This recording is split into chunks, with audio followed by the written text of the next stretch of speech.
Hello mga person ko, magandang buhay and this is my another vlog. Enjoy watching!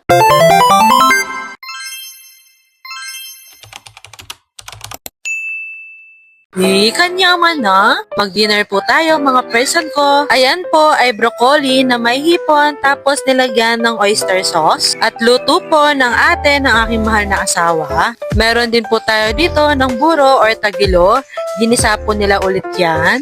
Kain na po tayo mga person ko. Nakita ko nga pala yung kinuha ng aking mahal na asawa na pritong bangus. Ayan nga po pala ay nabili nilang merong suka. Yung asawa ko nagsisimula na siyang kumain dyan. Ang bilis ng transition mga person ko, breakfast na po dyan. Pinirito po yan ng aking mahal na asawa, hotdog, itlog at saka tuyo. Sausawan nga pala natin mga person ko ay toyo at kamatis. Pagkatapos nga namin kumain, yung aking mahal na asawa ay inatupag na naman yung aming sasakyan. Nilinis niya lang naman to mga person ko, hinubaran niya yung sasakyan. Nerugong kapawas keng gagawan na.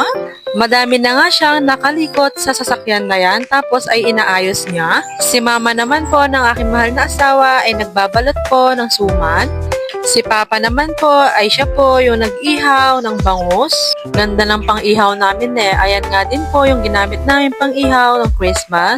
Luto na nga po pala yung bangus dyan mga person ko at kumakain na po kami ng aking mahal na asawa. Habang kumakain nga kami, nakasanayan na namin ng aking mahal na asawa ay nanonood kami ng Hunter x Hunter. Meron din po tayong inihaw na talong dyan. Pagkatapos kumain ng aking mahal na asawa ay inatupag na naman yung sasakyan. Wala nga siyang sinasayang na oras hanggat may time siya para gawin yun ay ginagawa niya. Lumabas nga lang kami saglit ng aking mahal na asawa at pupunta sa may Osave dahil bibili tayo ng pangmeryenda natin. Mga person ko, bibili po sana tayo ng fishball at kikiam kaya lang hindi kami sure kung meron pa pong nagtitinda. Kaya ayun po, sa Osave na lang po tayo. Bibilhin nga lang pala natin dun ay yung pancit canton, oyster sauce at saka yung sasahog na lang namin dito ay shabu-shabu.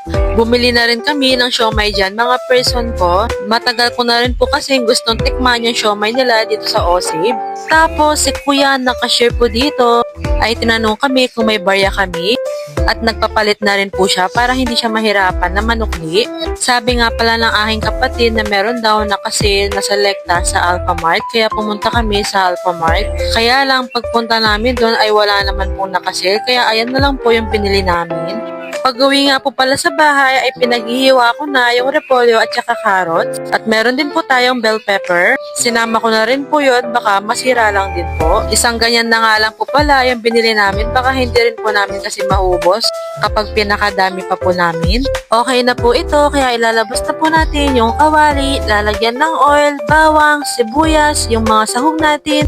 Tapos lalagyan po natin ng pampalasa, toyo, oyster sauce, paminta, and then yung mga gulay. At saka po, isusunod yung pansit at papalambutin na lang natin yon at papakuluin. Luto na nga rin po yung mga suman natin. Ayan po, ay ginawa nila, pinakuluan sa mainit na tubig. Kumuha na nga rin po tayo ng pansit at magmimerienda na.